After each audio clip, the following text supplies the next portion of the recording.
Gerald, how are you right now? I'm good. I'm fairly good. You know, busy. Life goes on. You know, may mga kanta akong na-record. May pelikula din akong ginagawa. At may concert akong darating. Ano yung pelikulang ginagawa? Ito yung pelikulang Ayaw Matulog ng Gabi, directed by Roland Sanchez. It's about, Iba horror yan? It's about human trafficking. Okay. So it's a true story. So ano siya, parang siyang part siya ng mga NBI files. Okay. Mga cases ng NBI. So napaka-exciting, and yung role ko doon, villain ako na wow. I'm really challenged. Na-challenge ako sobra. Na gustong-gusto ko kasi 'di ba, lagi kasing drama, goody. So ito naman for a change, and to show my depth as an actor.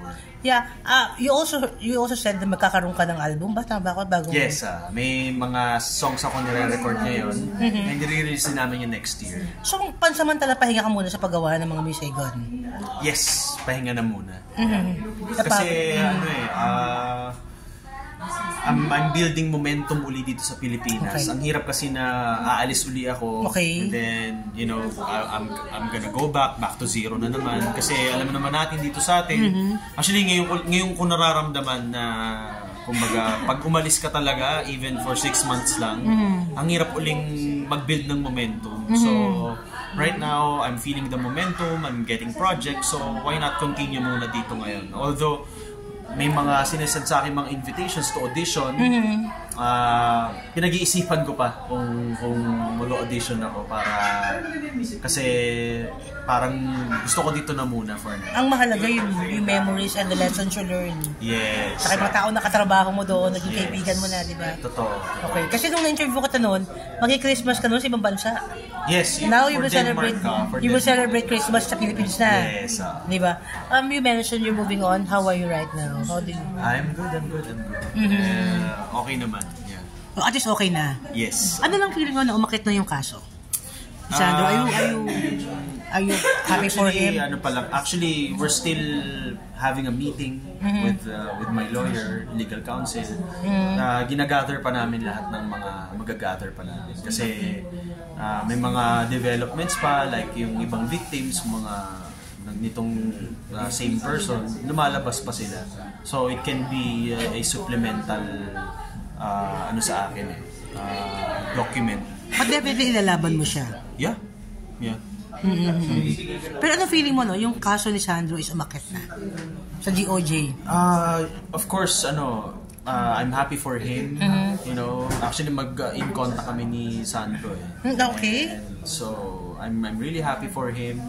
And I just wish na makuha niya yung hostisya na deserve niya. How is he? Nung nagkakausap kayo, in contact pala kayo, kamusta siya? Nagkakausap kayo na? Kumustahan lang, kumusta, ganito, ganyan. Ayun, yung update sa kaso. Sinabi ko din na I'm happy for him. And nagkausap nga kami one time na sana magkita kami. But, busy siya, busy din ako. Medyo hindi pa nagkaka-ayos yung schedule. But pati si Kuya Nino, nakaka-chat ko din. Gerald, how do you handle? Alam ko marami ang nakisimpatsa sa'yo. Pero di may iwasan, syempre may mga tao na negatibo ang naging dating sa kanila. Na iba. Ano ang reaction mo dun sa mga nababas?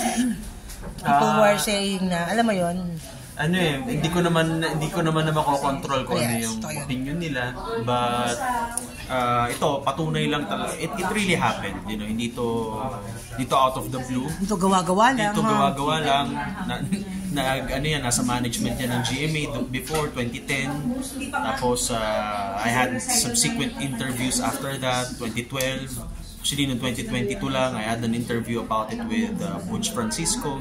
So, hindi siya bago. Talagang nagkataon lang na, syempre yung kay Sandro, it became a big thing. And then, naglabas ako ng saloobin ko na nasama siya.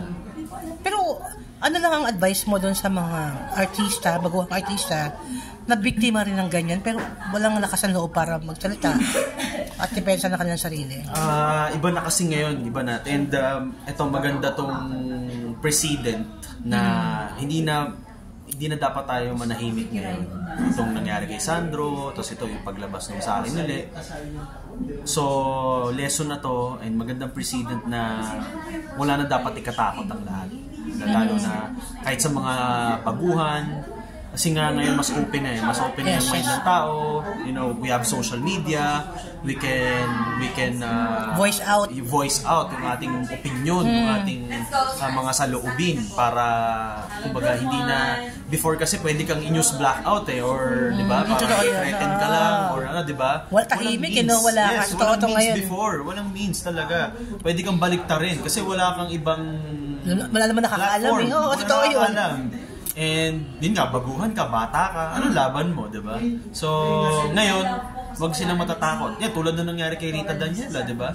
So, I'm also, although, of course, it's not good yung nangyari sa kanya, but I'm happy na, you know, nagkaroon agad siya ng lakas sa loob. Nilabas niya agad, nagreklamo agad siya.